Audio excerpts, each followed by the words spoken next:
Hello everyone and welcome to Stokely. My name's Myal Backhausen and today we get to welcome Hayden Hawks to the podcast. Hayden Hawks is a great human and a great athlete. He was named the Ultra Running Magazine 2024 Ultra Runner of the Year, and I'm stoked to have had the opportunity to speak to him on the podcast, and I'm very, very stoked that you are tuning in to learn a little bit more about Hayden and everything that he is inside and outside of running. I really hope you enjoy the episode, and thank you so much for your time and tuning in. Ciao for now. Alrighty, we're rolling. Cool. Hayden Hawks, how are you, my friend?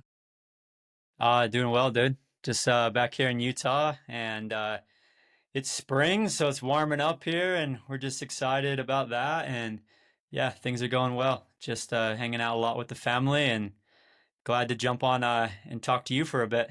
Yeah, man. I was just saying before, and I was getting a little bit excited about it, but I was saying, I've always wanted to have a chat with you and record it because, I've been fortunate enough to spend a lot of time just hanging out and having chats with you and getting to know you outside of something like a podcast setting. But yeah, and I've always really enjoyed that and getting to know you and the way you operate in the world. So yeah, just thanks heaps for taking the time, dude, because yeah, time is a very valuable commodity in today's world. But yeah, I think that one of the things that I've always thought about yourself is that you're a man of extreme talent within the running space, but also you come to the space and the world with a real kind of openness and acceptance and kind of humility in the way you present yourself and the way that you operate in the space. And I've always just really it's always stood out to me. I've always admired it. I've always thought, man, Hayden is just such a nice person. And I've always noticed that, especially in group settings or settings where there's a lot of people around, and yeah, you're always quite conscious, or I don't know if you're conscious of it, but you always come across as very accepting and welcoming of everyone in that space, which I really, yeah, like I said, admire and think is really cool to see from someone such as yourself. Thanks, man. Yeah, I mean that means a lot. I think the last time we saw each other was down in New Zealand, right? You ran the Mototapu, and my wife ran the Mototapu, and I've always thought the same thing about you. I mean, you had just finished that super challenging race in New Zealand. You podiumed there at that race, and you were so willing to just hang out, talk to me. I mean, I know you had to been tired. You probably wanted to get off your feet, go home, take a shower, rest a bit, get some food. And you sit there and talk to me for an hour, and we just had a good, chat back and forth about life and family and everything. And it's just, I think that's the cool thing is I don't know. I think where I get that from is from seeing people like you, and just the way I was raised as well, from my parents. My parents are very much that way, and they ingrained that into us when we were kids, is just love everyone, take care of people around you, and just try and be a good person. And I don't know, it's just I feel like that's just what I am supposed to do on this earth, and that's just the person that I would want, someone else to be. So I try and be that person. And yeah, I'm really grateful to hear that, because yeah, I hope I come off that way. And so thank you. No, dude, you certainly do. As well, as far as I'm concerned, you certainly do. Yeah, it's amazing.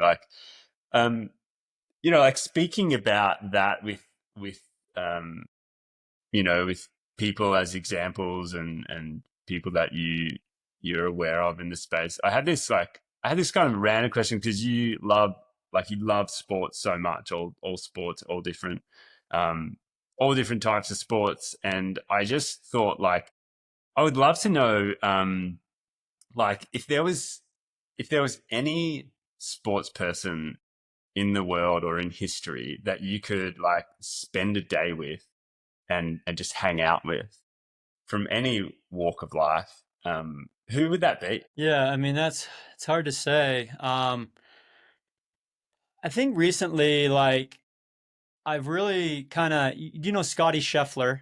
He's one of the best golfers in the world. He's the number one ranked golfer in the world right now.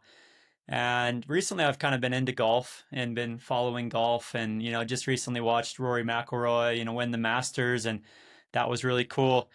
And I think one thing about Scotty that I really look up to, and it's probably the guy that I would really like to hang out with now, that's like a current athlete, is he just seems he's such a down to earth type of person, and he just seems like he's a really good person.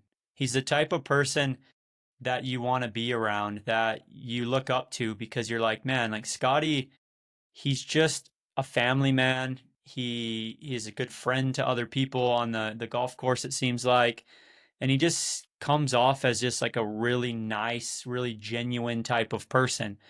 And but then when he gets onto the golf course and he's like, doing, golfing at the Masters or whatever it is, he's just like on another level. Like he's in this zone, he's competitive.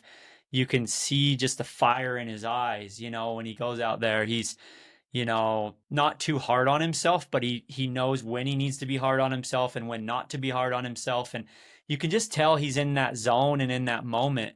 But then off the course, he has a big smile on his face and he's happy and he's, surrounded by his family and his friends and, kissing his wife and, holding his baby. And I just really look up to people like that because they know how to find that balance, right? That balance of being like this extremely competitive, like number one golfer in the world, but then they can kind of disassociate from that and get out of that mindset and become this super genuine, balanced, good person just in normal life. And I look up to that because I have had trouble finding that balance throughout my career at certain points, especially when I was younger. But I've been trying to find that balance. And there's moments when I do find that balance and I try to be that person.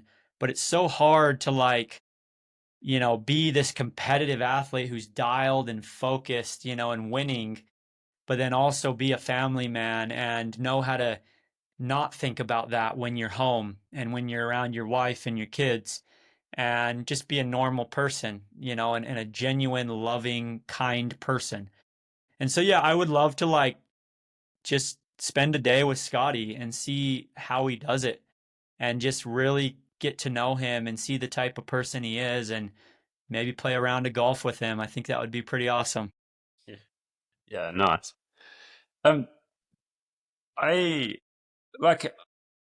I've looked a little bit, like I've looked a lot into things like performance psychology and that whole world, because I think many, many, many, many years ago, it probably wasn't really as prevalent as it is nowadays in, the most elite of any sport, with regards to how important that side of like an athlete's repertoire is. And I was thinking, like, within that space of like performance psychology, do you practice anything consistently, or like do you have like tools that you use in that world? Because I'm thinking specifically about like one of the people I hear about a lot is Ben Crow, who's like a performance psychologist, worked with people like Steph Gilmore and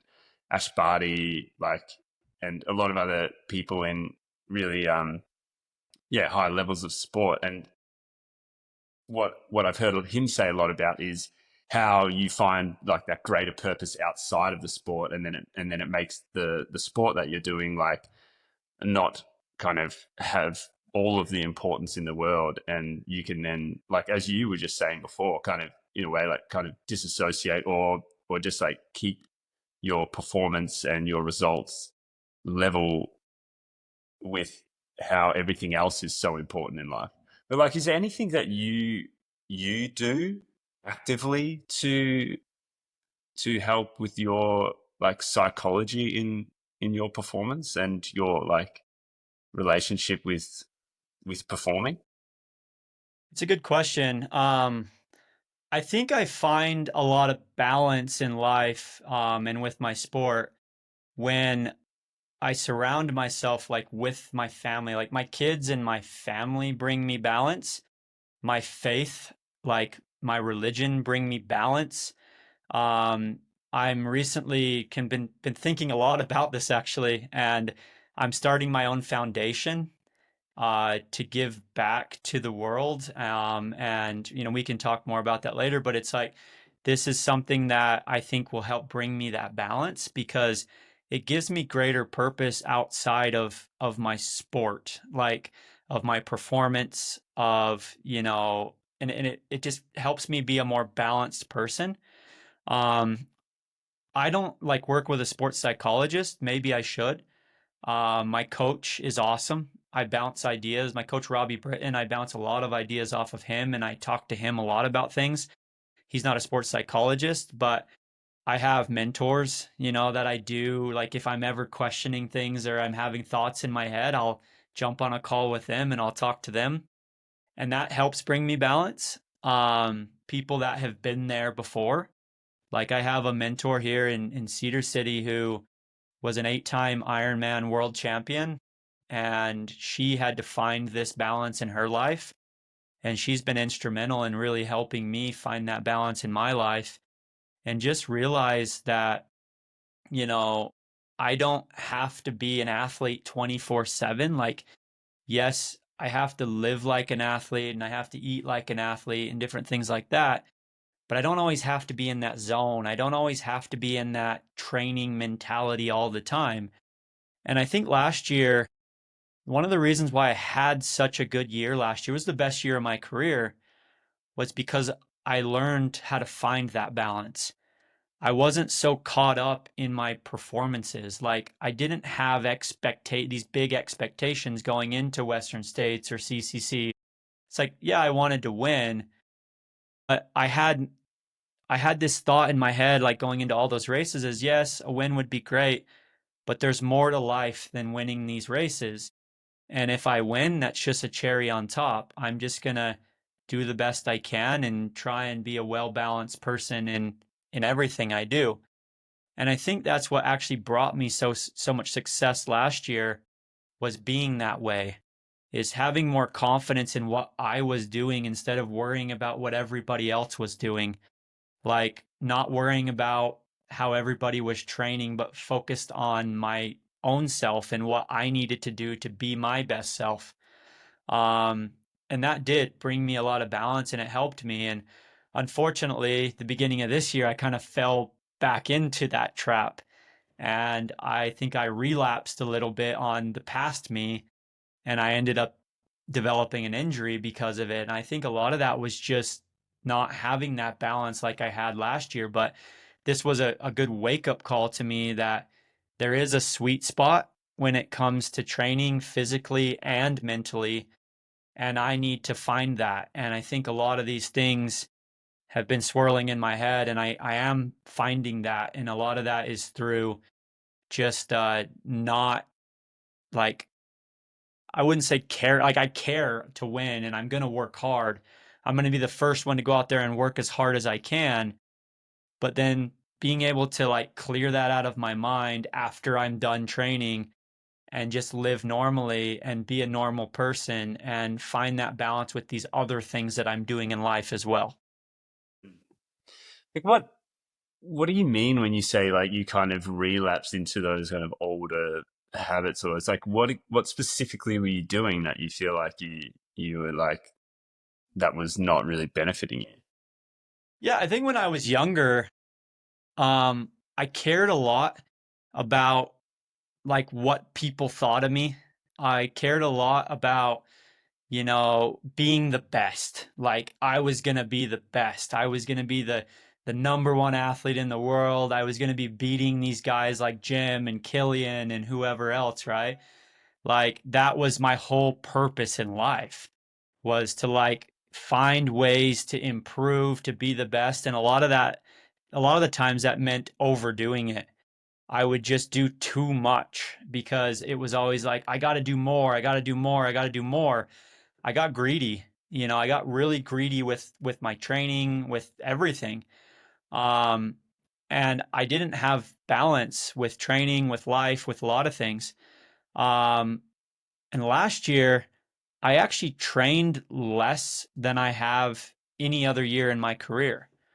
I dropped my volume a bit and I was just doing what I needed to do. I balanced it really well with other things like cross training and sauna and eating healthy and, you know, strength training, massage, different things like that. And I took a lot of that time that I had been just running, and I distributed that out to where I was focused on these other things that helped me improve as an athlete as well, but kept me healthy. And that also freed time to be able to do these other things that I love to do and spend more time with my family and different things like that. And at the beginning of this year, I think it was a lot of things. I got a little bit greedy in that thought to myself, oh, well, last year I had this incredible year. I had these amazing performances. What if I did a little bit more? Could I have even better performances? Like, could I be that much better? Like, I'm healthy now. Maybe I can just add a little bit more and get even better. And of course, that rarely works. And I went over the edge again and I overdid it. And I ended up injuring myself. And there was a lot of other things that were just imbalanced with my life. Like, I was just tired all the time when I'm trying to hit these massive weeks. Like, I just felt worn out and drained. My wife was even like, you're just grumpy, you're grumpy all the time. You don't want to like do stuff like, what's going on? And it was just, I was overtraining. I was doing too much. And I think like a lot of that came from, again, comparing myself to other people. If I have to be completely honest with you, I saw some performances from like Jim Walmsley at Chianti and other things, and I was like, oh, I need to do more. I need to get better because if I'm going to be able to beat Jim at Western States, I need to do more. I need to do more. I need to push the envelope, right? And I went away from what was working for me last year. And it's plain and simple. Like, I got caught up in all that again. And it's so hard, but I got greedy and it came back to bite me. And I developed an injury. And yes, I'll get through this injury. I don't think it's that bad. I should be able to recover and be able to train like I need to for Western States. But it was also an eye opener and a slap in the face that, hey, do what works for you. Don't worry about anybody else. And find that balance, because that balance and just being consistent with that year after year after year is what's going to be the best for you. I mean, the proof's in last year and what I was able to accomplish last year. There's proof right there. I just need to keep doing that, and I need to find that sweet spot. Honestly, man, like I truly do appreciate some of the inspiration and like motivation that things like a platform like Strava can show, and also like social media. But I it just pains me so much how those platforms also create such an opportunity for people to compare themselves to others, and how much that can really have a huge detriment to people's enjoyment in a sport or a pursuit, and also like have such a detriment to their own like self-belief, or their worthiness, and yet like have such an impact on their training and what they do. It's so painful to see, like time and time again, those things just like have such a, I guess like they have a negative impact because of people's relationships with the information that they show, right? And I guess we're just wired to maybe get quite negative in that space. Like, Well, and we all get greedy. Like, we all, we're human beings and we always want more, right? More, more, more. It's hard to like not want that, especially when you're having success and you just want to build on that success. But that's not how you build on success most of the time. It's through being consistent. You know, now, like if you look at it, like with my training, I had these massive peaks and then massive valleys with my training. You don't want these massive peaks and massive valleys. You want more of a gradual wave where, yes, you have some ups and you have some downs, but there's never really these massive valleys where you're having to take multiple weeks off because, of course, that, you lose fitness during that time and you just can't ride that wave. And so, like, this is something I've had to learn, and I've had to learn it the hard way. And it's happened a couple times in my career, but I feel like now I'm really understanding this, and it's taken years, and there'll probably be moments when I get persuaded or I get tempted, but it's just like surrounding yourself with good people who can also, like a good coach or good mentors or a wife or whoever it is that can remind you and be like, hey, no, like, this is not the right thing to do. You stay the course, you be faithful in what you need to do and have faith and have trust. And the truth is like a lot of this, I've kind of like been thinking about this the last week, is like I think a lot of this stems from confidence too. Is I need to be more confident in myself, and I need to be more confident in what I am doing, and that is good enough, and that is what I need to do to be my best self, because I don't think I need to do these massive, massive weeks to be the best. I mean, the proof is last year. I didn't need to do massive, massive work to be the best. I just needed to be consistent, and I needed to have confidence and believe in myself. And if I can do that and continue to believe in myself and have confidence in what works for me, because different things might work for other people, but this is what works for me, and I need to have confidence in that. If I can do that, I can then become my best self. And that's who I'm trying to be is, and I think again it comes back to like last year I didn't have these massive expectations of what I was going to accomplish or what I was going to do. I was just happy to be out there. I was happy to be running again after my knee surgery. I was happy to like be doing what I love to do. And in the long run, that's really what matters. Like, is I want to be out there. I want to be doing what I love to do. And if that means I win, great. If that means I podium, great.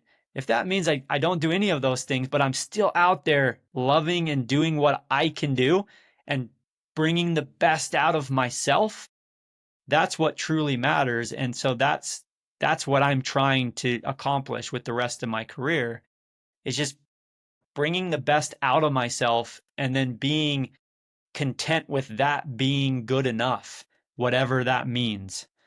Luckily for me, I have a lot of talent and I have a lot of ability, so that'll probably mean a lot of wins and a lot of podiums. But even for people that can't win or they can't podium, getting the best out of yourself and then being content with whatever that is what you that's a win. That's a huge win in life and in this sport. Yeah, yeah, it's like it's one of those things. Hey, when you feel like you're proud of yourself is a huge thing. Like just being able to sit in a room quietly by yourself and just have that feeling of like, oh, whatever. Like I'm just proud of what happened there, be it a race or otherwise. Yeah, I mean, you also need to be real with yourself. If you're not doing the things that you need to be doing to be your best self, then yeah, maybe you need to sit back and be like, okay, what more can I do, or what can I take away sometimes that will make me be my best self? But as long as you are doing everything that you know that you can possibly do and you're finding that balance, that's enough, and that's going to look different for some people than it is for other people. Mm. I was checking out I was reading this thing the other day, and it was like about decision making, and um, it really said and distilled it down to like use your values and your intuition to help guide your decisions.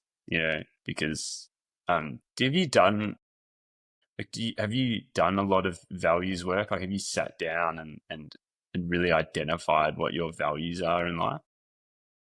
I have, yeah. I mean, we do it every week, to be honest with you. Like, it's part of my faith. Is my values are also part of my faith and what I believe in, and yeah, it's who I am as a person. Like, I live my faith not just at church on Sundays. I live my faith day to day, and that is expressed through my values and what the person that I want to be, and the things that I believe in. And so, yeah, like it's something that we talk about often in our home. We do a lot of family prayer. We do a lot of family study, meditation as a family, different things like that. And it's something that we talk to our kids a lot about. And, when I'm putting my kid to bed every night, we talk about the day and life and what he feels proud and happy about, and what he feels like he can work on. And we kind of go through that stuff. And it's, yeah, we have, family activities at least once or twice a week where we talk about these things. And then, of course, when we go to church on Sunday and we spend time as a family on Sunday, Sundays are usually my rest days. And the reason being is I want to spend time with my family on that day. I want to be able to, you know, share these things with my kids, and just yeah, show them by example. And that's what I try to do is live by example, not only for my kids, but for everybody else, that I guess follows me or sees me in this world. I want to be a good example to everyone around me. That's amazing that you have those like conversations with your kids like that. I mean, to me, it just sounds like such an amazing like show of like leadership, but like being such a great mentor and example. Like it just sounds like such a healthy thing, healthy process to go through with a young human in the world, and no doubt you probably get a bit from it yourself. Yeah, and again, I think it comes back to how I was raised and my parents. My parents did that with me. My dad was, I mean, top-notch father. Like, he just was always there for me. Like, he would take me everywhere, and we spent so much time together. We had, conversations all the time together, and he was my best friend, and he still is, one of my best friends. And like, he's such a good example to me of a person that just cares and doesn't judge, and just is like, he's just a good person. Like, just an example. So last Sunday, we went and had like a picnic at the park with my parents, and we were, at the park with the kids playing and having a little like meal and stuff at the park. And this RV pulls up, and it was this family that jumped out of the RV, and they were speaking French. I could tell because we spent a lot of time in France, and me and Ashley kind of like gravitated towards them because we're like, oh, these people are French. Like, I wonder where they're from. And we started talking to them, and told them, oh yeah, we live in Chamonix during the summers for like 3 months, and we love France, and we kind of started connecting with them that way. And my dad and my son were sitting there playing baseball. They were just playing catch, with the glove and the ball in the park. And my dad could tell that the little girl, one of the little girls that they had in their family, was interested. He's like, come on over here, like grab a mitt, come on over. And she goes and grabs the mitt, goes over, and he's just like playing catch with her, like he's like she's his granddaughter. And like, we just met these people. They're from France, and they were like so happy, and they're like, oh, this is the first time she's ever played baseball. And and then we're sitting there and we're just like connecting with these people, and my dad goes up to the guy and he's like, hey, like, where are you guys staying tonight? Where are you parking your RV? And the guy's like, well, we don't know. Like, we're trying to find a place to park it, blah, blah, blah. My dad's like, come on over to my house. You can park it in my driveway. I'll connect you to the electricity. We'll connect you to the water. We'll get you all set up. And my dad's got a little bit of property, a little like, orchard and farm and stuff that he does. And so he goes and connects them up. They went and stayed the night at his house. He'd never met these guys before. They parked their RV in his driveway, and then he goes over, and my mom like, videos me. She's like, your dad, like he's just taking these people. He loves these people, and he's out there having a bonfire. He started a fire out in the backyard. He's doing a bonfire with the kids, with the family, getting to know them, and like by the end of it, they're inviting him to come out to Paris and like stay with them. And I was just like, that's just my dad, though. That's the type of person he is. He's been doing that our entire lives. And that's just like the example that I have in my life and the type of father and the type of person that I want to be. And I hope to instill that in my kids as well, because I just think it's a good way of to live, and it's a good way to treat other people. And I think it's what we should, what all of us should be like, you know? And I feel like if more people were like my dad, the world would be a lot better place. I don't know. It's just, it's easy when you have examples like that in your life. Yeah, yeah, absolutely. I mean, that's a great point. I mean, to have those examples are just like incredibly valuable and far out. Like, yeah, man, I'm grateful to him that he was an example like that for you, and then that you can spread that a little bit further. I I was actually like, um, I want to I want to get back to just that piece on confidence, and I want to preface it by just saying like, it's you can do a bit of research online these days, and one of the really interesting things is going through like some of your results since you started trail running, and um, a lot of them, yeah, as you were saying before, they're very much in the single digits when it comes to races and stuff. But if you like scroll down through the history of your races, there's a couple of events that really stand out, and they were like, and I'll bring them up. There was one in May of 2017, and another one in June of 2017. If you look if you look through your results, obviously, like I said, a lot of them you've done incredibly well, and it's so awesome to see. And then you get down to May and June of 2017, and you came 71st at Transvolcania, and then you a month later came 70th in the IAU Trail World Championships in Italy.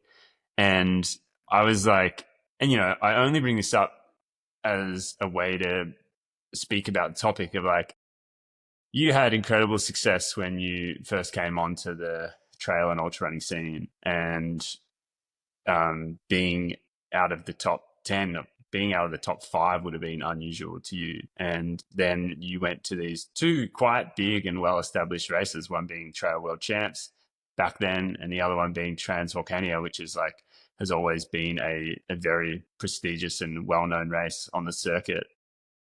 One that I would say that you would definitely have the talent and ability to perform at like super well with the type of runner that you are, and your skill set.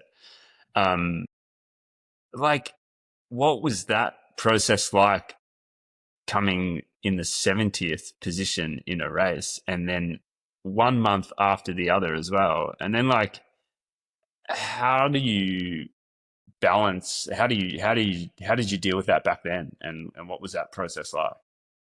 Yeah, I think first of all, just to give some background, is like that was less than a year into my career.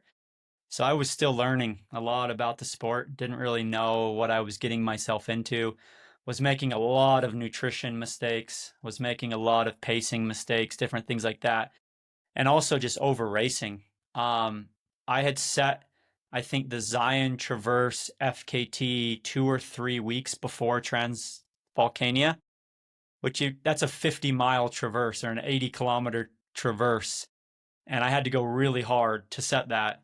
So I think like that was probably a big part of it, was like, imagine doing a 50-mile FKT 2 weeks before Transvolcania. Like that was just dumb Yeah, and which stupid. is, and Transvolcania is like a 50 miler in itself. Hey, Yeah, and I just didn't know what I was getting myself into. I didn't have a lot of guidance back then. I didn't really understand, but also I think it goes back to I tend to overdo it. I tend to work just too hard, and I need somebody to pull the reins and kind of hold me back and be like, "Hey, enough is enough. Like you've done what you need to do. Now you need to rest. Now you need to recover." And I ran into a lot of issues with that at the beginning of my career, with training, with racing, with a lot of things. And that was, I mean, I was doing like 150-mile weeks as well during that period of time. Yeah, it just came back to bite me. I got fatigued, I got tired, and I just, yeah, sucked at Transvolcania and then sucked at Worlds a month later. There's no reason to run Worlds, but 4 weeks after Transvolcania, I jumped into Worlds, and I was just so excited at that point in my career too, to like see the world and travel, and I was getting all these opportunities. But yeah, it was humbling, especially because I had so much success that first part of my career, like winning Speed Go, podium at TNF 50, podium at Chuckanut, all these races. And then boom, those hit me back to back. And I was like, holy crap, like, what am I doing? I need some guidance. So after that, I seeked guidance. I found it and I reset. And the funny thing is, that's 2017, right? So 2 months after that, I won CCC. But what I ended up doing is, after that world championship performance, where I just, yeah, I literally walked it in, I said, there's no way I'm going to be ready for CCC if I keep on this trajectory. I'm not even going to have a career if I keep doing this. I learned from those mistakes. I took a rest. I think I took 2 or 3 weeks, like pretty much off. And then I did a small training block and ran CCC and won CCC. And I think that's the biggest thing, is throughout my career, when I've had kind of these little hiccups or things that have happened, even now with this minor injury that I've developed, I've always learned from those, and I've always grown from those, and I've become better because of those. And I see the same thing with this. Maybe this was a blessing in disguise that I got injured right now, and there's something that I need to learn from this, and I'm going to learn from it because that's the type of person I am, and it will make me better. And I hope that it makes me better for Western States in June and UTMB in August. It might not. It might be down the road, but I will get something out of this, just like I got something out of those two bad performances, and it made me a better athlete. And I think like that's what makes athletes better, is when they're able to take a hard moment in their career, in their life, and instead of letting it drag them down and destroy them, they take it as a learning experience and they become better because of it. Yeah, thanks for giving so much more context to that. Like it's kind of unfair of me to just point out two numbers That's on a fine, sheet. dude. I those are like defining moments in my career though. So I'm glad you brought it up, because nobody talks about those. They Man, always talk about the wins and blah blah blah. But those two races might have been the most integral pieces of my career because of what I learned from them. and why did you decide to, like, as you said, walk them in? Like, why did you think that finishing them was, like, what was that process? Because obviously you would have had a lot of people passing you, which would have been those moments can be super tough, especially when you drop out of the top 10, you drop out of the top 20, top 30, like blah blah blah, and then like, do you remember why you just kept going to the finish in those events? Because I wasn't injured. There was no injury. I've only dropped out of races where I'm injured or I'm in a situation where it's not good for my health. Like when I dropped out of Trans Gran Canaria, I was in a very bad spot for my health. I mean, I was on the borderline of hypernatremia, and so I had to drop out. Like the time that I dropped out of UTMB, I dropped out because of an injury. Like that's the only time I've ever dropped out of a race, is because of an injury, or if it's life threatening or, something like that. I wasn't injured at those races. I was just blown up. I was fatigued. I was tired. I felt kind of this maybe pride too, especially at the world champs, to finish because I was representing my country. And it was like, well, they paid for me to come out here. I have a USA, I have a US flag on my chest. Like, at least I can do is finish this race. And yeah, it was, I don't know, I didn't have to, but I think at that point it was probably a good thing that I did, because I learned what it felt like to be on top, and I learned what it felt like to walk them out and be at the bottom and be in a really bad spot. And I made promises after both those races that I was never going to be there again. And yeah, I haven't had to do that since. I've actually been very consistent since then. And I think a lot of that was due to those promises I made. And maybe it was a good thing I walked them out. Yeah, yeah. I mean, I just think that's yeah, I maybe did a bit out of respect for the organization too. Like, Transvolcania paid for me to come out. It was my first time like in a place like that, and they put me up and they took care of me. And I was just like, the least I can do is respect the organization in this situation, especially if I'm not injured. If I was injured, I would have dropped out for sure. that's solid, man. That says a lot in itself, in many ways. Um, yeah, that's super. Yeah, it means that's a lot of respect there, because it is kind of wild how much, like, seeing the back end of a lot of events and seeing what happens to make them like come to life is insane amount of work. And so that's a huge nod of respect for you to see an event in that light, and the people's hard work and commitment to you is like is worthy of respect in Yeah. reciprocation of it. And I think now too, a lot of the reason why I'm so much more consistent now and I haven't had really terrible performances like that in a while is I'm just going into races more prepared as well. I think back then I just wasn't prepared. Like, now if I don't feel prepared and I don't feel like I can do what I want to do, I won't start, because there's no point, going into races unprepared, because first it's just going to be a suffer fest and it's going to be terrible and not a pleasant experience for me, which is I'm here to have fun and enjoy. Like, yes, I'm here to push myself, but I want to at least be able to like show up and give the race and just myself some respect as well, and be prepared. So now it's like, yeah, I really strive on being as prepared as possible, doing my homework, and just making sure I go into races with that confidence and that preparation to at least put on a good performance. And I know I can't control everything, and so I focus on what I can control. But as long as I feel comfortable with the things I can control, I'll start the race. If I don't, then yeah, maybe I need to push that off and do another race. Yeah.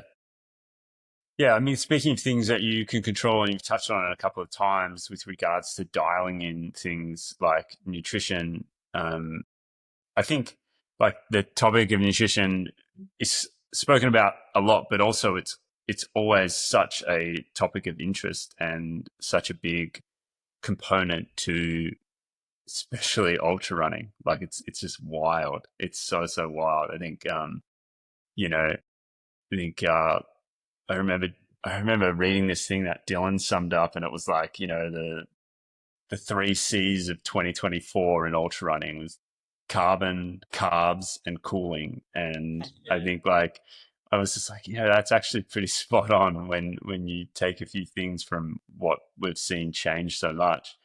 With so let's just dive into that level of detail. Like, in a level of detail, I'd love to get like your current situation with all of that, because I feel like it actually can really help a lot of people, especially when it comes to longevity in the sport. And I feel like there's still a sense of like fear in some regard around fueling. I think that also is like not becoming the case anymore, because a lot of people are helping rewrite that story. But so you've got your like your intake of carbs, fluid, sodium, right? Do you look at your nutrition outside of those three components? Like, what else do you include in that? Caffeine. I guess I look at caffeine intake, just making sure I'm getting the right amount, but not too much. But yeah, I mostly focus on carbs, hydration, and sodium, and just replacing those things, the building blocks of it all, and the things that I'm diluting. I'm not focused on things that I'm not really diluting much. Like when you go out and run an endurance event, those are the main things that you're getting rid of or that you're burning. And those are the things that need to be replaced. Yes, after a run or a race, I'm definitely focused on protein and making sure I'm getting in, the building blocks I need to rebuild muscle and just the breakdown that happened during the race. But not during a race. I'm not consuming protein or anything. So I work with precision fuel and hydration, and that's what we focus on. Is I use their Flow Gel product, which is carbohydrates. It doesn't have electrolytes in it. It's just purely carbohydrates. And that's what I'm using as my main fuel source. And I'm replacing all of my carbohydrates with that Flow Gel product or one of their gel products. They also have chews and other things that you can use. And then I'm taking just plain water in my water bottles. This allows me to get more fluids in without also like getting a ton of carbohydrates in. It allows me to control those things a little bit easier where I know exactly how many carbohydrates, I know exactly how much water I'm getting in. And then with that water, I've been sweat tested numerous times and I take sodium capsules or sodium pills. And that's how I get my electrolytes in is through that. And so, yeah, it's very simple.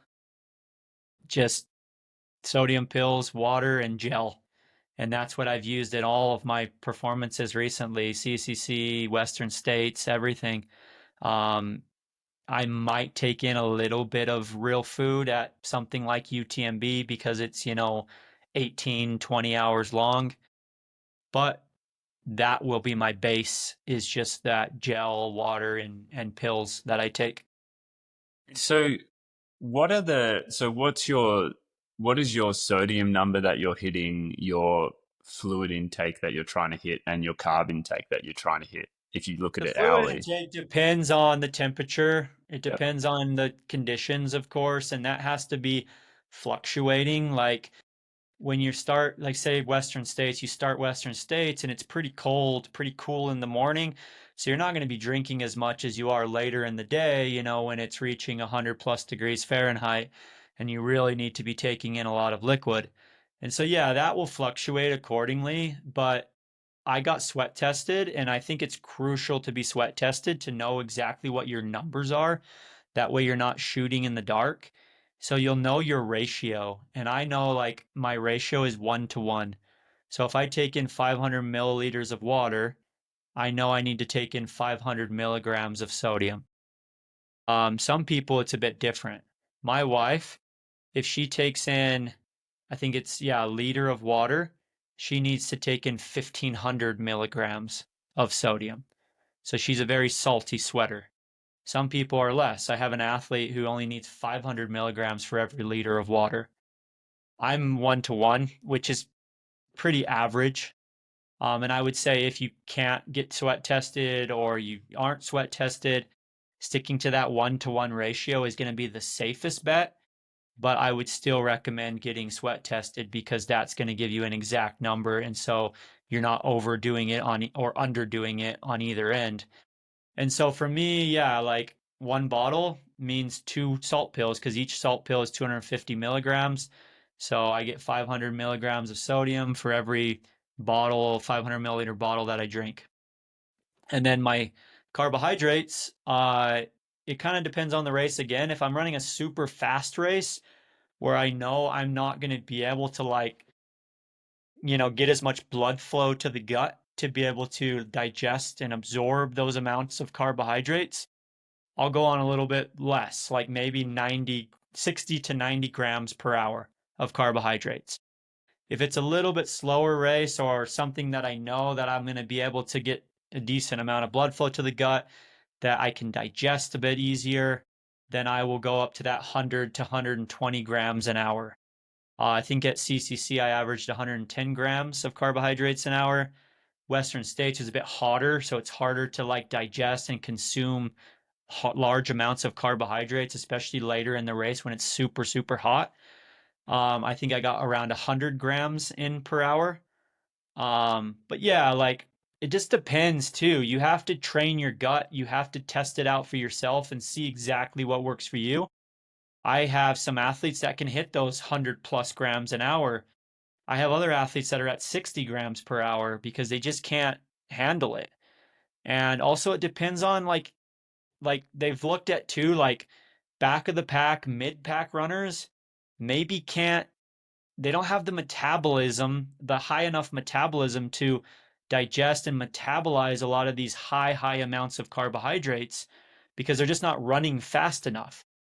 And so for them, trying to push 100 plus grams an hour can actually be detrimental and cause stomach issues and cause problems because it's too much and they're not able to metabolize it. So for them, maybe they need to stick to that 60 to 90 grams an hour and that's spot on of where they need to be. But for some people like us elites that are pushing a little bit higher and can metabolize that a bit better, we can, you know, do these 100 plus grams an hour. So I think you have to test it out and see for yourself. And don't just, again, it comes back to don't just look on Strava or on social media and see, oh, so and so is hitting 140 grams an hour. That's what I need to be doing. It's like, that's not always the case. Everybody's different. And it depends on the level that you are as well and how fast you're running, how slow you're running, what event you're doing, if it's hot, if it's cold. You have to take all those things into account. Um, and yeah, I think that's just how it is. And at what point in like a training run do you leave the front door with some sort of hydration or nutrition? Like if you were going out for just a 30, like would you ever go out for like a 30-minute easy jog or a 45-minute easy run? Like would you, like at what point are you like, oh, I'm actually going to take a, a soft flask and I'm going to take a gel with me? Like where do you draw the line there? Yeah, so if it's over 90 minutes, I will do like race day fueling. Whatever it is that I'm training for, I will try and mimic my fueling for that. And for me, I'm sponsored, so I get all the product I want. I don't have to pay for it. I know for some people it can get quite expensive if you do that all the time, but there are like homemade recipes and different things you can use, but also I would say it's worth the investment if you can do that. Like that is one thing that you shouldn't skimp on is your food and your fueling. Like there's a lot of other things in life that you could probably save money on, but that shouldn't be one of the things you save money on. Because again, like you said, it leads to recovery, longevity in this sport. It's going to help you so much come race day, especially if you're fully invested in getting the best out of yourself. But yeah, for me, anything over 90 minutes, I'm doing race day fueling. Especially if it's a workout or if it's a long run where I'm going to get a quality long run in, because I'm going to be burning quite a bit in a workout. I'm going to be burning quite a bit in a quality long run. And I want to be able to recover quickly. I want to be able to like have a quality session. So those are the most important times to really work on your fueling. Plus, those mimic your race a lot better. So you'll be able to know like, can my stomach handle this and what you need to do for race day. If it's under 90 minutes, like say 60 to 90 minutes, I might do a little bit of fueling, like one gel and maybe one bottle of water if it's hot outside and I know I'm going to need a little bit of water, because that's only going to aid in that recovery as well. If it's under 60 minutes, I'm not doing much. I usually won't bring anything out with me. If I'm on the bike and I have access to a bottle, right there on the bike, then yeah, I'll bring a bottle, even if it's under 60 minutes, just to get some hydration in. But yeah, for running, I usually don't bring anything if it's under 60 minutes. Yeah.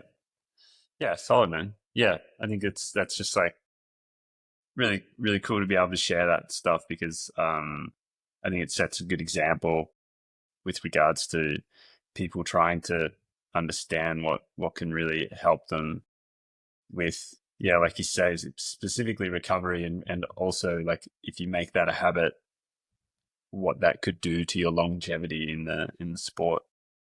Because if you're fueling properly during a run, you're already starting the recovery process before you even finish the run. And then you kind of add in, your protein shake or whatever it is after, and that just, boosts your recovery even more. Your body's like a sponge, when it's getting worked, like when it's exercising, it's like a sponge. It wants to absorb all those things, and especially after your run. So that's why I think it's crucial too to get something in within 30 minutes after your run. So I'll usually have like a pre-made protein shake or something ready to go. That way, within 30 minutes after my run, I can be consuming that, getting some good protein, some good carbohydrates, good electrolytes back into the system, because that's going to help you feel better the next day and then be able to get another quality run in the next day. Yeah. Yeah, solid. What about when you're like, you're out fishing or spear fishing with someone like Dan Jones? Yeah, how do you guys are sucking oysters off the rocks as a way to fuel that kind of The Kenna, activity? bro. We're taking the kenna off the bottom and eating the kenna. You know what the kenna is? I'm assuming some New Zealand sea plant. Sea urchin. It's a sea urchin. Damn. Yeah, they call it kenna in New Zealand, and you can crack them open. And a lot of the time, they use them as bait for the fish. So they'll crack them open, and then the fish come and get them, and then you can shoot a fish right with your spear gun. But Trapping. yeah, I guess it's a bait. But anyways, you can eat them. Like people in New Zealand love it. They eat the kenna. It's very salty, very slimy. It's not, I don't like it personally. It's not my favorite. But I tried it when I was there, and no, I mean on spearfishing days, you're not like we're definitely eating before and after, getting some snacks in and stuff like that, but you're not eating much when you're out on the ocean, swimming around. But also you have a wetsuit on, so you're not like swimming like crazy unless you're fighting a current or something. But you're mostly just floating around. It's work, but it's not crazy like demanding. And it's fun and exciting, and yeah, just eat before and after, and you'll be good. Yeah, yeah. Yeah, that must be an incredible experience to get to those parts of the world and do like such a different activity to what you guys are so well. I mean, I know Dan does a lot of like hunting and stuff like that, and really gets out on the land and all of that. And I suppose, um, yeah, it must be really a really refreshing part of life to do things so differently and learn so much about like that part of the world and what's down there. Like, It's and why we travel, man. It's why we travel. It's so cool to just be engulfed in this community and learn like the different ways that people live around the world. Like, they're like, it's funny because people ask us all the time, like, oh, did you go see this? Did you do this touristy thing? Did you do this? And it's like, we're not there to like sightsee and like be a tourist. We're there to live.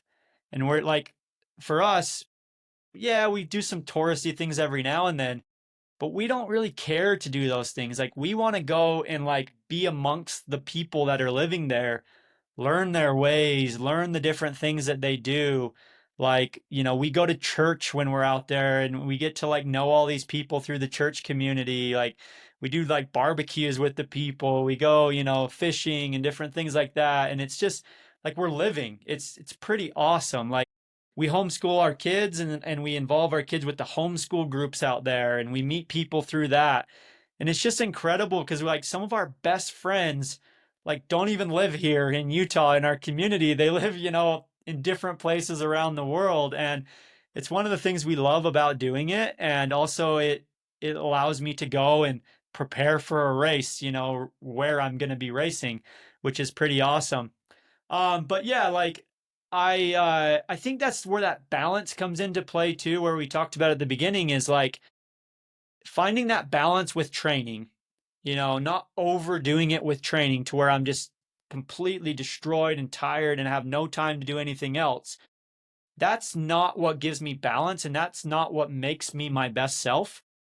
Having time to then go and be able to do some of these things, like spearfishing, like fly fishing, like going on hikes with my kids and different things like that. Like that is where I find my happiness, and that's where I find that I'm the best athlete that I can be because I am getting my training in the morning.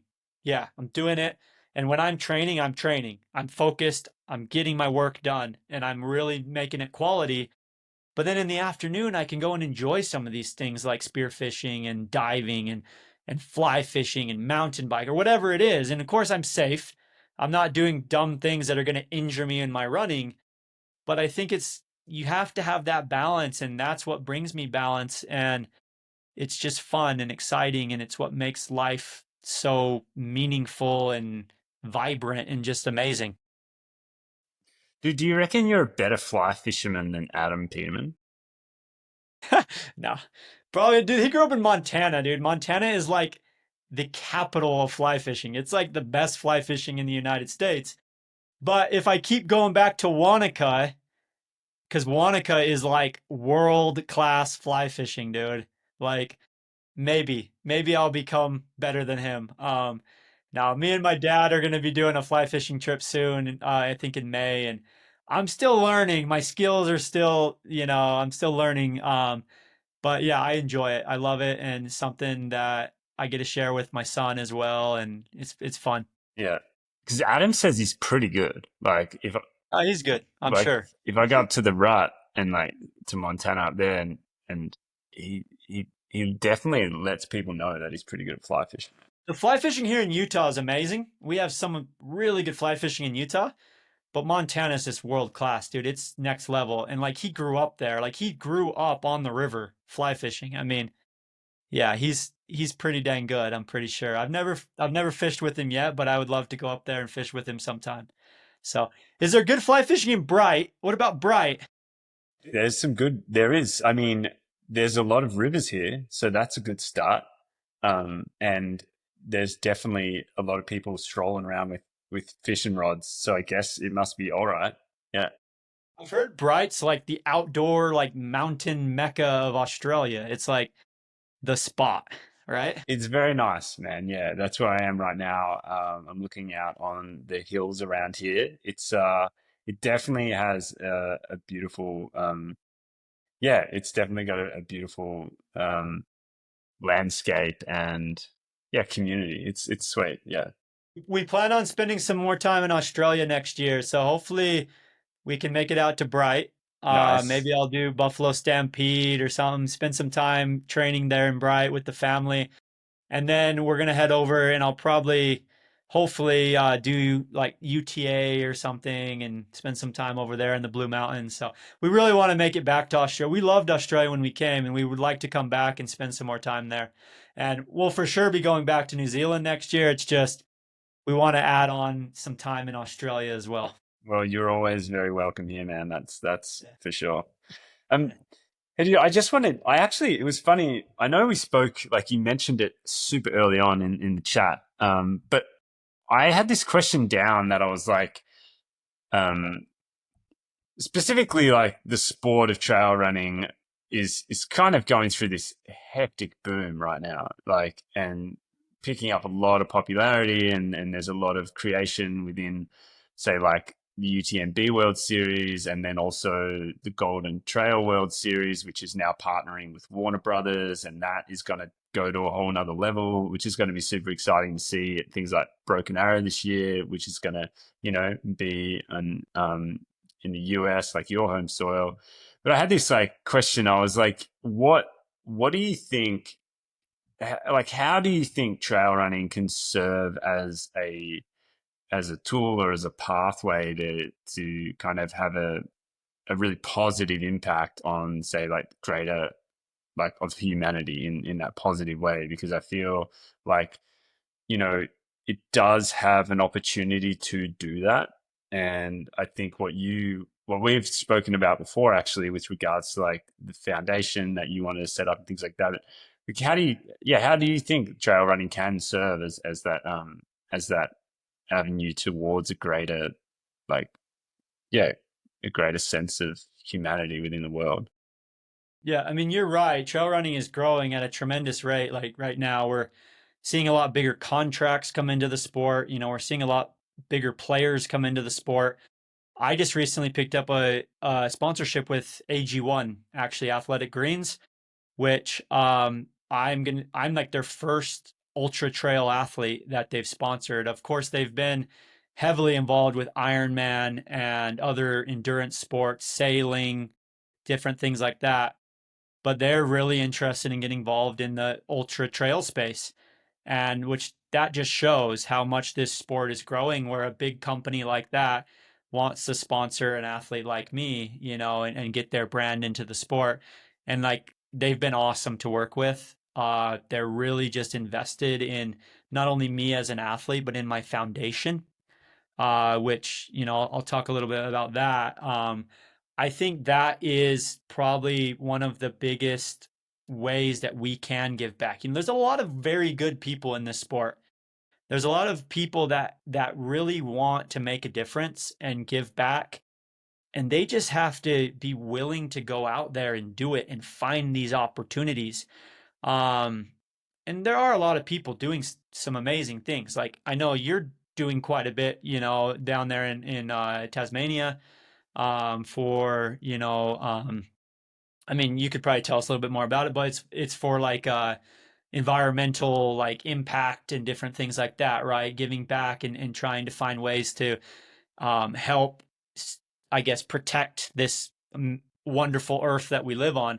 Dakota Jones has his foundation that he runs, Footprints, where he's really trying to make a difference for climate change and different things like that.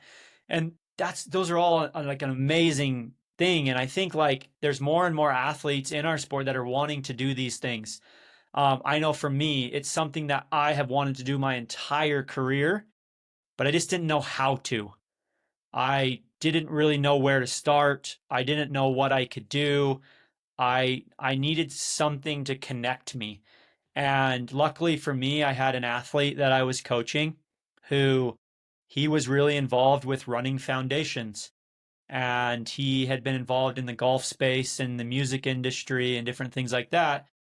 And he reached out to me and was like, "Hey, dude, what if we did something with you to help give back to the world? And we started your own foundation." And I said, "Really? Like, this is what I've wanted to do my entire career." And he's like, "I'll help you. We'll get it going. We'll get this started." And I went down to Costa Rica at the beginning of the year, and I actually did a project down there with another foundation from a professional golfer, and we teamed up and we did this really cool running project down there, and we got Hoka involved, and Hoka ended up giving a bunch of shoes to a mountain community there in Costa Rica, and they gave shoes to all of the kids in the village. And a lot of these people, they don't have a lot of money. It's a small mountain village in Costa Rica, and we were like, "This is awesome. Like, this is amazing. How can we give back even more?" And then we ended up getting involved with some of these like really high end musicians and different other people. And we ended up finding this way to help raise money to build a school in this village that is going to help all of these children in this village to have a school. And it's going to not only help their village, but it's going to help like 3 other surrounding villages. And I actually just got word today, in fact, that they just started construction. So we raised money and they just started construction on this new school that we're building down in this village. And for me, like this kind of sparked it all, where I was like, let's keep this going. Let's keep this ball rolling. And I'm starting my own foundation. It'll be called the Hawks Family Foundation. And what our objective will be is to give back to the world through running. So like running is my platform. I'm good at it. It's who I am.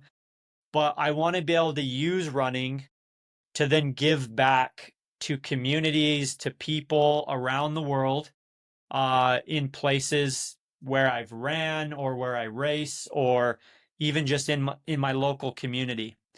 And me and my wife have also we started a cancer fundraiser race to help raise funds for cancer victims in our own community. And that race has been going on for about 5 years now. And we raise a significant amount of money every year, and we give back to our own community of people fighting cancer. Um, and we integrated that into the foundation. And then our objective will be to do 2 projects every year through the foundation. So this year, one of the projects was the Costa Rica project. Our next project will be hopefully with a group in London, in the UK, that is using running and trail running in general as a platform to help kids in London that are, I guess they can explain more about it, but we want to share stories with want to share the stories of all these things. So like the project that we're doing in Costa Rica, we actually made a film about it that will be coming out. And so our objective is to, of course, give back to these communities and help with the things that they need. But our other objective is for them to be able to tell their story and to educate people on these different things, on either the organization that's doing this or the people involved or the kids or whoever it is, so that they can have a voice and then be able to like share that and make an impact on the world. And so, yeah, I think there's a lot of opportunities like that out there. And I have always wanted to do this. And luckily, I've kind of went into the right hands and I have a lot of support. But there's a lot of people out there that want to help. And so if you have like something that you're really wanting to like do in this world to give back and serve a greater purpose, I would just say do it. Jump in, try, figure it out. Like you can do it and it can really bless and help a lot of people. And that's what we're hoping that this foundation does. Um, and yeah, I think like there's many, many more opportunities for things like this. Yeah, amazing, dude. And what's your race that you do in Utah to help raise funds for cancer victims and survivors? Like, what's that Yeah, called, and when is it? it's called the Eric Gray Challenge. Eric Gray Challenge. So my wife's brother, Eric Gray, my wife's Ashley Gray, he died of cancer at 23 years old, a rare form of cancer that he fought for like 7 years. And he was a runner and loved running. And so my wife, after he passed away, decided to start a race in his honor and give back to the local community, and help people that are fighting cancer, just like he fought cancer. And it's been just an awesome experience. Not just the amount of money and stuff we've raised, but the relationships that we've built through it and just how it's brought the community together. And it's just a simple, like easy event. But yeah, anybody can donate to it. We also have like a virtual option if you want to be involved with that. But yeah, it's actually happening on May 3rd, so in a couple weeks. You can still sign up, but yeah, we do that event every year to raise money, and it's awesome. It's just a cool event. Yeah, that's massive. That that must have been a like a yeah, huge loss to the family in that sense because yeah, far out. Like you speak so highly of family and what all of that means. Like Yeah, to and it's lose I don't someone know. I is think just with massive. all this too, dude, it's just like I've learned just over the years that like yes, it's important for me to be the best athlete that I can be because that impacts and influences people too when I win races and I can share my story or whatever it is. But I can also have a greater purpose than just being a winner of CCC or whatever it is. And that means more to me.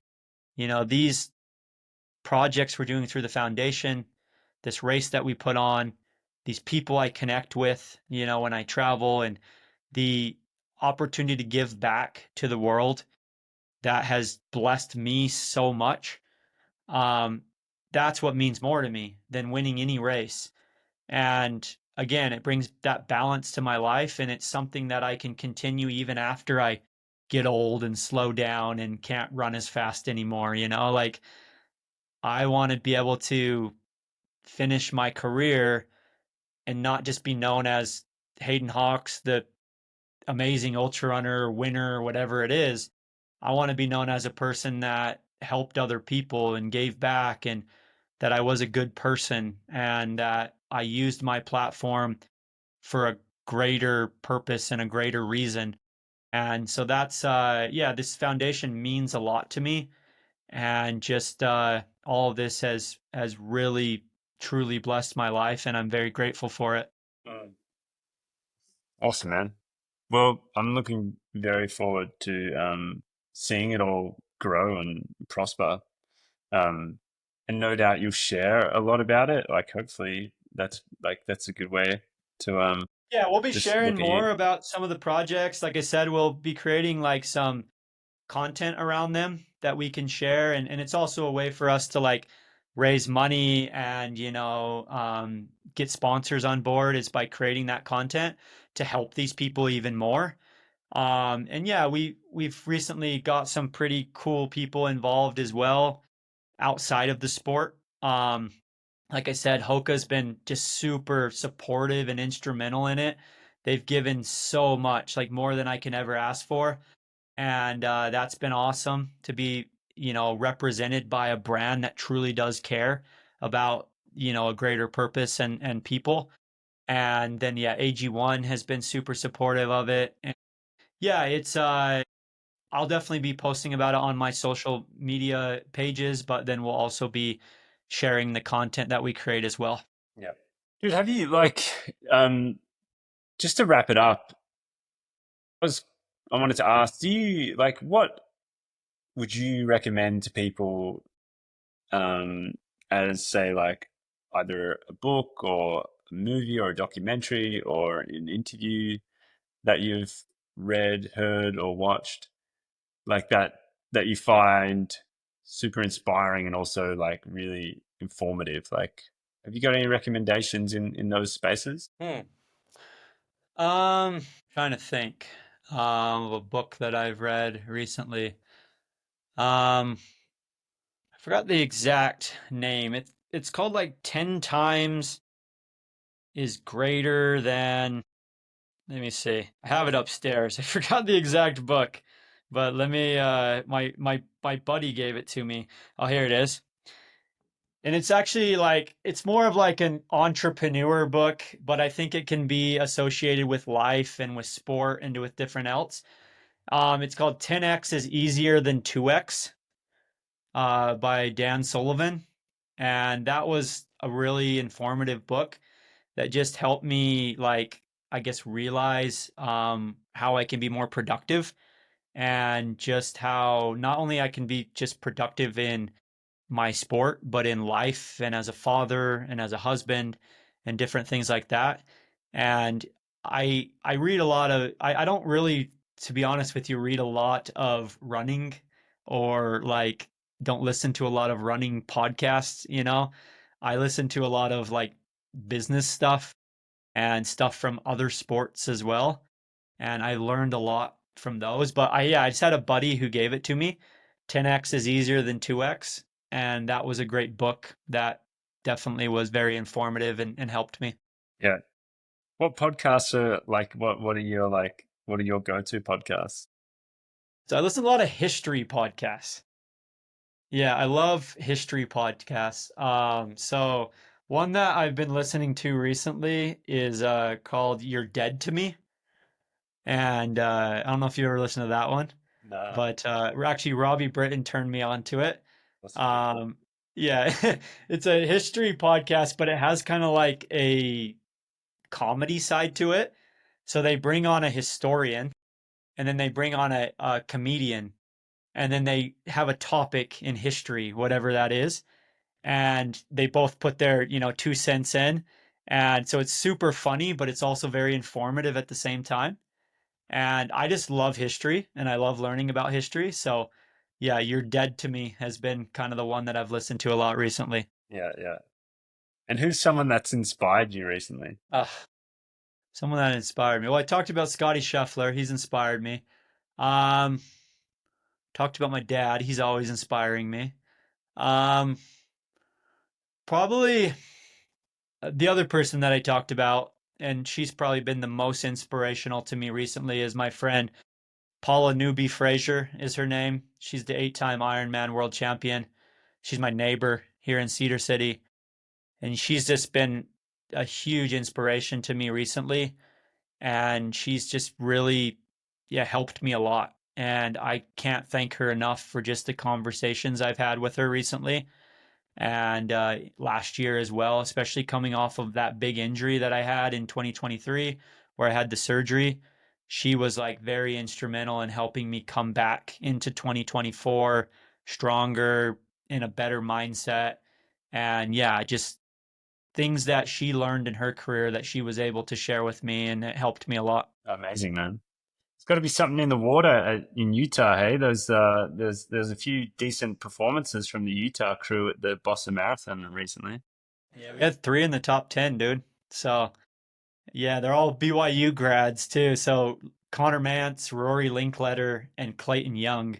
I know all those guys pretty well. I've ran a lot with Connor over the years. Rory, I was actually his host because he was a recruit here at SUU, and he was going to come run for the university that I ran for, and I was his host. I was, I guess, a bad host because he didn't end up signing with SUU. But no, I like all those guys, really good guys, and it's really cool to see them performing so well. And yeah, we had some good representation in at the Boston Marathon. And then like Caleb Olson winning Trans Gran Canaria, he's a Utah boy as well. Yeah, Utah's we're on the we've been crushing it recently. So hopefully this weekend we can have another really good performance and get Anthony Costalis into Western States. So definitely rooting for Anthony this weekend in the 100K at Canyons, and so hopefully he can secure his spot and get a golden ticket. Yeah, Utah's a good place to train, man, and Dan is actually coming back out here to train with me the end of May. So we did our preparation for states last year here, and we finished third and fourth. So we're hoping to, you know, first and second. That would be good. So absolutely. yeah, Yeah. yeah. How many of your crew did you drop in that last mile of Western States last year? Oh yeah. You were right behind me. Yeah, that's right, because you were pacing Dan. Yeah. Well, yeah, we weren't right behind you, but we were trying to get behind Dude, you. you were coming, man. I remember coming into Pointed Rocks, and all I kept hearing from my crew was Dan's coming, Dan's coming. And I was like, oh shoot, man. Like I didn't even care about Rod. Like Rod, he was gone, and I was like, yeah, I'm not gonna beat him. I just wanted to like secure third. And so I took off out of Pointed Rocks like a rocket, dude. Was just like, I'm gonna push this last like 10K as hard as I can and see what I can do. So hopefully Dan doesn't catch me. Um, and in the process, I ended up catching Rod and almost kept getting him. But yeah, I think in that last mile, I dropped all but one of the people that joined me, because all my crew and like people came to join me at Roby Point. And yeah, I think the only guy that stayed with me was my pacer. He was able to stay with me around the track, but everybody else I dropped before the track trying to catch Rod. So Yeah. And then you made Nate never want to come back to ultra running. yeah, yeah. Nate's got the speed though, dude. That guy, that guy was like top 15 in the nation for cross country, like Division 1 cross country. I think he was like top 10 in the 10K and top 15 in cross country or something. He was one of like the best runners, so he definitely has the speed to be able to do what we did. But yeah, I don't think he'll be pacing me this year. Yeah, yeah. he decided, he didn't want to do that. But I'll have another really fast guy this year, I think. Another one of my training partners here in Utah. He's an up and comer, dude. Coleman. His name's Coleman Cragen. He is, he's speedy, dude. He's fast. So he just took third at the Desert Rats 21K, just behind Eli Hemming. And this was that was his first trail race. And he's running the Canyons 50K this weekend, and that's a loaded field. And I honestly think he can podium there. He's legit, and he's a young dude, and he's just fiery and eager, and he'll be pacing me this year at Western States, and probably Robbie. I think Robbie's going to be pacing me for part of it as well. Yeah, awesome. I hope so. Anyway. I hope so. Well, man, I look forward to seeing you out there, and wish you all the best with everything between now and then, and obviously everything after that too. Yeah, like I said at the start, it's so good to have a chat and record it with you, Hayden, because I really do appreciate you as someone in the world and as well within the little world, the very, very small little world bubble of trail running and all of that. But yeah, dude, thanks so much. And yeah, it's been great to see you and catch up, and hopefully we can do it again sometime soon. Yeah, I'll see you in June, man. Thanks again. And I'll just keep trying to do my best. That's all I can do. Yeah, it's all we can ever do, hey? All right then, buddy. We'll take it easy, hey? Okay, see ya. Folks, thanks a lot for joining us today on the podcast. I really hope you enjoy that conversation with Hayden. Please go give him a follow on the social medias. Give him some support next time you see him out there on the trails or on the sidelines supporting others. So I hope you enjoy the podcast. Thanks a lot for tuning in. Look forward to next time. Until then, take care of yourself.